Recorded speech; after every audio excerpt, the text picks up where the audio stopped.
Welcome to War Bios, the podcast where we delve into the most pivotal battles in history, examining the strategic context, operational art, and human cost of conflict. I'm your host, General Biography, and today we're going to explore one of the most fascinating naval engagements of the Napoleonic Wars, the Battle of Copenhagen in 1801. The year is 1801, and the European landscape is ablaze with conflict. Napoleon's armies are sweeping across the continent, leaving a trail of conquest in their wake. Meanwhile, the British Navy, under the command of Admiral Sir Hyde Parker, is determined to prevent the Danish-Norwegian kingdom from forming an alliance with the Russians and the Prussians, which would threaten Britain's control of the Baltic Sea.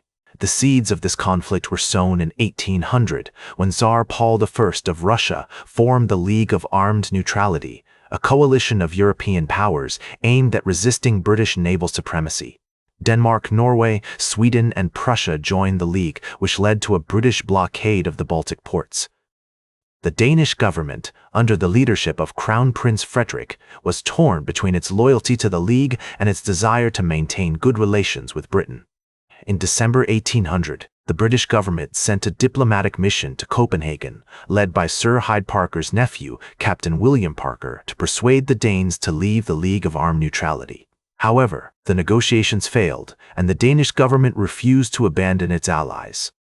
The British government, fearing that the Danish fleet would join the Russian Navy, decided to take decisive action. In March 1801, a British fleet set sail from Yarmouth Roads, bound for Copenhagen.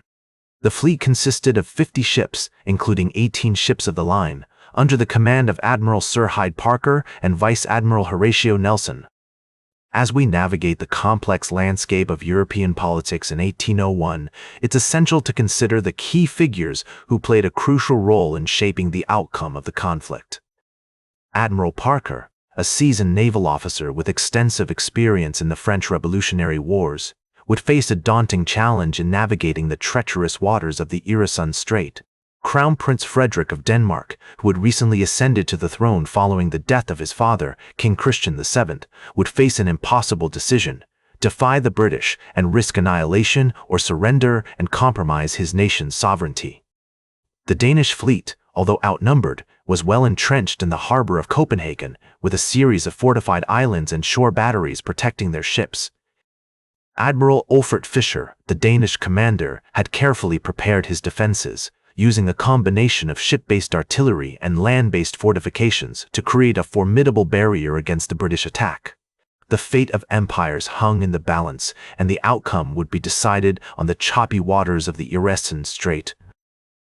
The year is 1801, and the British fleet, under the command of Admiral Sir Hyde Parker and Vice Admiral Horatio Nelson, has arrived at the Øresund Strait, determined to prevent the Danish-Norwegian kingdom from forming an alliance with the Russians and the Prussians. As the British fleet approached the Danish capital, the city of Copenhagen was abuzz with activity. The Danish government, led by Crown Prince Frederick, had mobilized its military forces, including the Danish Navy, to defend against the British attack.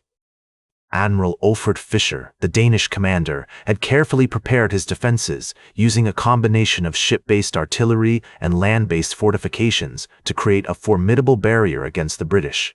The battle began on April 2, 1801, as the British fleet, consisting of 50 ships including 18 ships of the line, entered the Øresund Strait. The Danish fleet, although outnumbered, was well entrenched in the harbor of Copenhagen, with a series of fortified islands and shore batteries protecting their ships. As the British ships approached, they came under intense fire from the Danish defenses. Vice Admiral Horatio Nelson, who had been given command of the British vanguard, led the charge against the Danish fleet. He expertly navigated his ship, the HMS Elephant, through the treacherous waters of the strait, avoiding the deadly shoals and reefs that lined the channel. As he approached the Danish line, he came under heavy fire from the Danish ships and shore batteries. Despite being outgunned and outnumbered, Nelson's tactical genius and bravery inspired his crew to fight on. He famously disobeyed Admiral Parker's signal to withdraw, saying, "I have only one eye, I can't see the signal."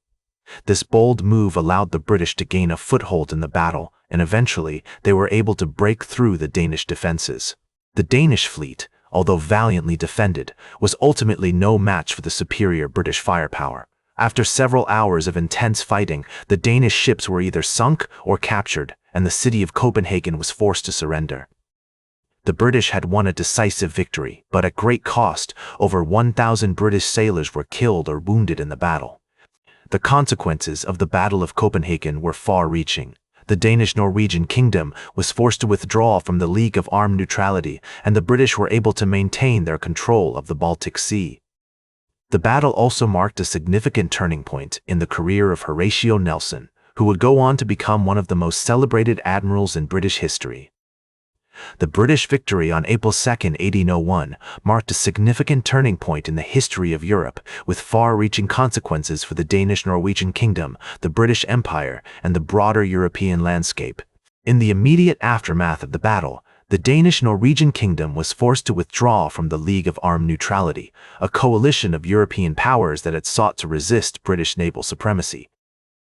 The Treaty of Copenhagen, signed on May 18, 1801, formally ended the conflict between Denmark, Norway, and Great Britain, and marked the beginning of a period of Danish neutrality that would last for over a century. The Battle of Copenhagen also had significant consequences for the British Empire. The victory cemented British control of the Baltic Sea, securing access to vital trade routes and resources. The battle also marked a significant turning point in the career of Horatio Nelson, who would go on to become one of the most celebrated admirals in British history. Nelson's bravery and tactical genius at Copenhagen earned him widespread acclaim, and he was hailed as a hero by the British public. In the years that followed, the Danish-Norwegian kingdom struggled to recover from the devastating effects of the battle. The economy was severely impacted, and the country's military was significantly weakened. However, under the leadership of Crown Prince Frederik, Denmark, Norway began to rebuild and modernize its military, laying the foundations for a period of significant growth and development in the 19th century. The Battle of Copenhagen also had far-reaching consequences for the broader European landscape.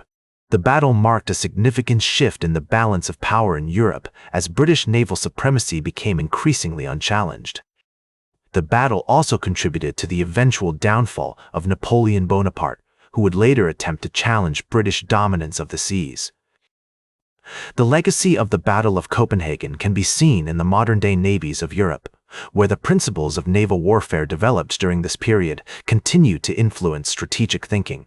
The battle marked a significant turning point in the history of Europe, shaping the course of international relations, trade, and warfare for centuries to come. As Nelson himself once said, the character of a nation is judged by its actions, and the Battle of Copenhagen remains an enduring testament to the bravery, determination, and strategic genius of the British people. In conclusion, the Battle of Copenhagen was a pivotal moment in European history, with far-reaching consequences for the Danish-Norwegian kingdom, the British Empire, and the broader European landscape. Thank you for joining me on this journey through the history of the Battle of Copenhagen. That's all for today's War Bios. Remember to like, share, and subscribe. And until next time, I'm General Biography, reminding you to keep marching toward victory.